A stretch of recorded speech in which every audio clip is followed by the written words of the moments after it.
Et si la seule chose qui séparait Naruto d'un monstre capable de détruire le monde, ce n'était pas sa force, mais un seul homme. Je m'explique. On a bien sûr tous été marqués par le combat légendaire entre Naruto et Pain, mais en réalité, cette confrontation n'est qu'un miroir psychologique terrifiant. Sans Jiraiya, Naruto serait devenu exactement comme Nagato, un être consumé par la haine, prêt à imposer la paix par la terreur. Pour comprendre la subtilité de leur lien, faut analyser comment Jiraiya a sauvé Naruto de sa propre noirceur. Naruto, il a grandi dans le rejet et la solitude. C'est une recette parfaite pour accumuler une rage destructrice intérieure. Mais Jiraiya, il n'a pas seulement appris à Naruto à canaliser le chakra de Kyuubi, il lui a appris à gérer sa colère. En devenant son parrain, son sensei et sa figure paternelle, il lui a transmis un héritage moral unique, qui est que la quête de la paix à travers la compréhension mutuelle est nécessaire et ne passe pas par la violence. C'est lors de leur longue discussion bien loin des champs de bataille que tout s'est joué. Jiraiya a poussé Naruto à réfléchir sur le sens de la vie. C'est précisément ce dialogue philosophique qui sauve Naruto face à Pain.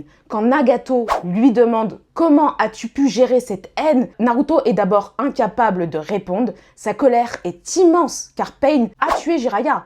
Mais c'est en se souvenant des enseignements de son maître et en relisant son tout premier livre, qui sont également les paroles retranscrites de Nagato, que Naruto trouve la force de ne pas céder à la vengeance. Grâce à Jiraiya, Naruto a choisi la discussion plutôt que le meurtre. Il choisit de comprendre la douleur de Pain au lieu de simplement l'annihiler. Pain est le reflet de ce que Naruto aurait été s'il avait perdu foi en l'humanité après la globalité de ses traumatismes. Dites-moi ce que vous en pensez en commentaire, toujours dans le respect, c'est très important. Sur ce, ciao!